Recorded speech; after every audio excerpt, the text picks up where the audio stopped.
ગુજરાતમાં આવતીકાલથી નવું શૈક્ષણિક સત્ર શરૂ થશે તે પહેલા શિક્ષણ સામગ્રી ખરીદવા વાલીઓ અને વિદ્યાર્થીઓની દુકાનોમાં ભીડ જોવા મળી રહી છે।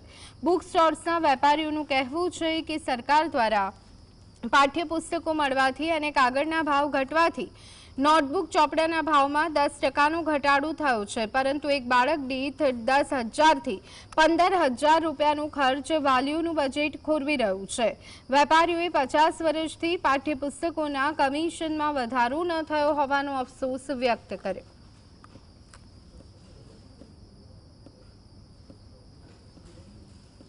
મંદી છે, કાગળોના ભાવ ઘટેલા છે, એના હિસાબે સંસ્થાઓના મંડળોની અંદર જે તે વસ્તુ ચોપડા નોટબુકો બનાવે છે એના હિસાબે વેપારીઓમાં ઘરાકીનો માહોલ ઓછો છે।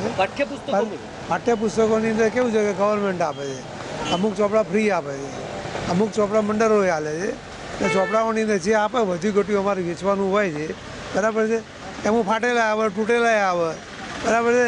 અને અમારું કમિશન 50 વર્ષથી એનું એ છે, 1 રૂપિયો વધાર્યું નહીં, અમને આ ધંધો પોસાતો જ નહીં। ગુજરાતમાં આવતીકાલથી 2025-26નું નવું શૈક્ષણિક સત્ર ચાલુ થઈ રહ્યું છે। સ્કૂલ કોલેજો ખુલી રહી છે, ત્યારે જે અભ્યાસ કરતા બાળકો છે એ લોકો વિદ્યાર્થીઓ એ લોકો માટે હવે પુસ્તકો અને નોટબુક ખરીદવાની અત્યારે હાલ પડાપડી થઈ રહી છે। કેમેરામાં કેટલાક દ્રશ્યો અત્યારે હાલ વાલીઓ પોતાના બાળકોને ભણાવવા માટે મજૂરી કરીને પણ મોંઘા પુસ્તકો હોય કે નોટબુકો એ ખરીદતા હોય છે, પરંતુ બીજી બાજુ જો વાત કરવામાં આવે તો આ જે પાઠ્યપુસ્તકો છે એ પાઠ્યપુસ્તકોના વેચાણ માટે એવું કહેવાય છે કે જે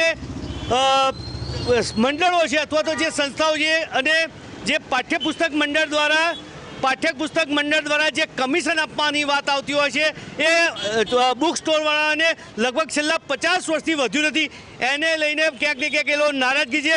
સાથે સાથે કાગળના ભાવ ઘટતા નોટબુકો ને જે ચોપડાઓ છે એ સામાજિક સંસ્થાઓ કે સમાજ પોતાને ત્યાંથી આપતા એમાં પણ ક્યાંક ને ક્યાંક મંદી છે। એટલે કહી શકાય કે ભલે નવું સત્ર ચાલુ થતું હોય શૈક્ષણિક, પરંતુ ચોપડા બજારમાં ક્યાંક ને ક્યાંક એમને કમિશન ઓછું મળવાને કારણે અને આવી રીતના કાગળ ભાવ ઘટાડાને કારણે મંદીનો માહોલ જોવા મળી રહ્યો છે। અલ્કેશ પંડ્યા, GSTV, પાટણ।